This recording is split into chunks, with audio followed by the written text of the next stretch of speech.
بسم اللہ الرحمن الرحیم الحمدللہ رب العالمین والعاقبۃ للمتقین والصلاۃ والسلام علی سید المرسلین نبینا محمد وعلی آلہ وصحبہ اجمعین ومن تبعہم بإحسان الی یوم الدین اما بعد۔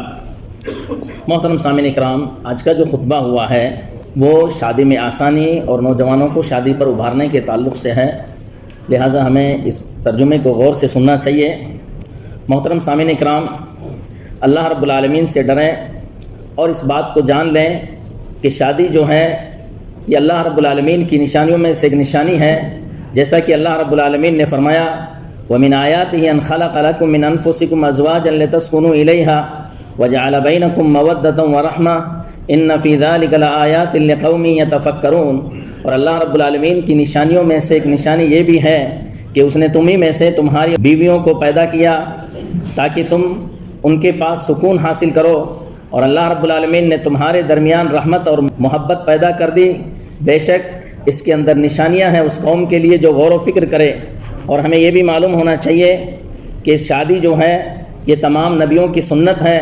اللہ رب العالمین کا ارشاد ہے وَلَقَدْ أَرْسَلْنَا رُسُلًا مِّن قَبْلِكَ وَجَعَلْنَا لَهُمْ أَزْوَاجًا وَذُرِّيَّةً کہ محمد صلی اللہ علیہ وسلم البتہ تحقیق کہ ہم نے آپ سے پہلے جتنے بھی رسول بھیجے ہیں ان سب کے ہم نے بیویاں اور ذریت بنائی ہے۔ اور یہ ایسا عمل ہے کہ اللہ کے رسول صلی اللہ علیہ وسلم کو بہت زیادہ محبوب تھا، جیسا کہ احادیث میں ثابت ہے۔ اللہ کے رسول صلی اللہ علیہ وسلم نے فرمایا حُبِّبَ إِلَيَّ النِّسَاءُ وَالطِّيبُ وَجُعِلَ قُرَّةُ عَيْنِي فِي الصَّلَاةِ کہ میرے لیے محبوب کر دیا گیا عورتیں اور خوشبو، وَجُعِلَ قُرَّةُ عَيْنِي فِي الصَّلَاةِ اور نماز کے اندر میری آنکھوں کی ٹھنڈک رکھ دی گئی ہے۔ یہ کتنا بہترین عمل ہے۔ اور جب افضل البشریہ مخلوق میں سب سے افضل شخصیت کو یہ عمل پسند ہے تو ہمیں معلوم ہونا چاہیے کہ تمام بھلائیاں اسی عمل کے اندر ہے۔ میرے مسلمان بھائیوں، شادی کرنا پاک دامنی کا راستہ ہے، عزت کی حفاظت ہے، اسلامی معاشرے میں سکون کا سبب ہے، اور اسی وجہ سے دین کی حفاظت ہوتی ہے، نسل کی حفاظت ہوتی ہے، اخلاق کی حفاظت ہوتی ہے، اور شریعت کے مقاصد جو ہیں مکمل ہوتے ہیں۔ اتنے افضل اور اتنے زیادہ فوائد ہونے کے باوجود آج کل شادی مشکل ہو گئی ہے اور بہت ساری رکاوٹیں اس کے اندر پیدا ہو گئی ہیں۔ میں چند رکاوٹوں کا ذکر کرتا ہوں۔ سب سے پہلی چیز مہر میں بہت زیادتی۔ حالانکہ عقل مندوں کو چاہیے کہ وہ مہر کے اندر غلو نہ کرے، دینداری اور امانت داری کو دیکھے، مال اور ثروت کو نہ دیکھے، دھن دولت کو نہ دیکھے، کیونکہ مال اور دولت یہ سب کے سب ختم ہونے والے ہیں۔ اخلاق، وفاداری اور دینداری یہ سب چیزیں باقی رہنے والی ہیں۔ انہی رکاوٹوں میں سے ایک رکاوٹ یہ بھی ہے ولیمے کے اندر بہت زیادہ خرچ کرنا، اور اس خرچے کی بنا پر بہت سارے نوجوان جو ہیں شادی سے رکے ہوئے ہیں۔ میرے مسلمان بھائیوں، ہمیں معلوم ہونا چاہیے کہ جس شادی کے اندر سب سے کم خرچہ ہوتا ہے وہی بابرکت شادی ہے، اور اسی کی کامیابی کی یہ نشانی ہے۔ انہی رکاوٹوں میں سے ایک رکاوٹ یہ بھی ہے کہ بہت سارے لوگ اپنے بچوں کی شادی میں تاخیر کرتے ہیں۔ ان کی حجت یہ ہوتی ہے کہ تعلیم مکمل کرنا یا نوکری حاصل کرنا یا مالی قدرت حاصل کرنا۔ حالانکہ یہ سب چیزیں ایسی ہیں کہ بعد میں جب فرصت ہاتھ سے چلی جاتی ہے اور بچے بڑے ہو جاتے ہیں تو سوائے افسوس کے کچھ نہیں ہوتا ہے۔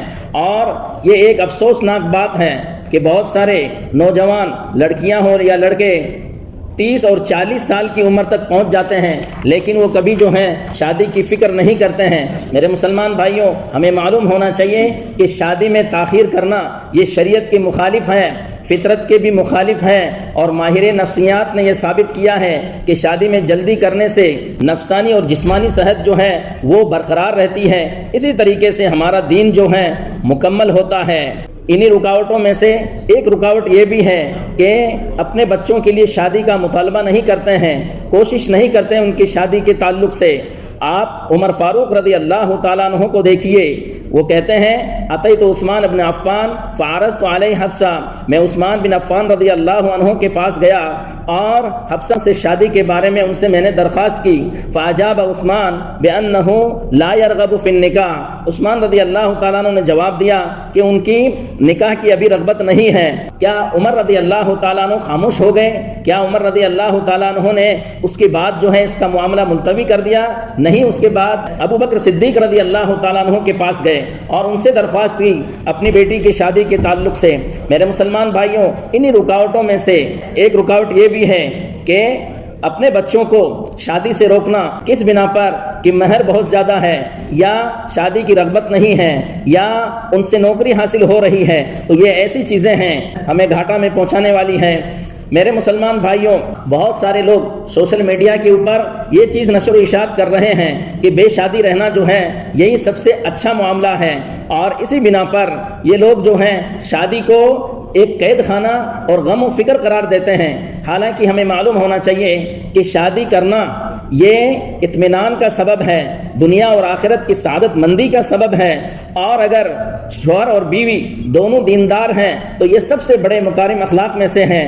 جو لوگ شادی کی رغبت رکھتے ہیں ان کی ہم مدد کریں، ان کی پاک دامنی کی حفاظت کریں، اور اس کے لیے ہم کوشش کریں، اس کے لیے مساعدہ پیش کریں، حتیٰ کہ اگر زکوٰۃ کا پیسے بھی اگر اس کے اندر صرف ہوتے ہوں اور وہ اس کے مستحق ہوں تو اس کو دینا جو ہے ہم نہ کترائیں۔ اللہ رب العالمین سے دعا ہے کہ اللہ رب العالمین ہمارے لیے شادی کے معاملوں کو آسان کرے، ہمارے بچوں اور ہماری بچیوں انہیں پاک دامن بنائے۔ اللہ رب العالمین ہمیں ایمان و عمل کی توفیق عطا فرمائے، آمین۔ وآخر دعوانا الحمدللہ رب العالمین۔ جزاکم اللہ خیرا، السلام علیکم ورحمۃ اللہ وبرکاتہ۔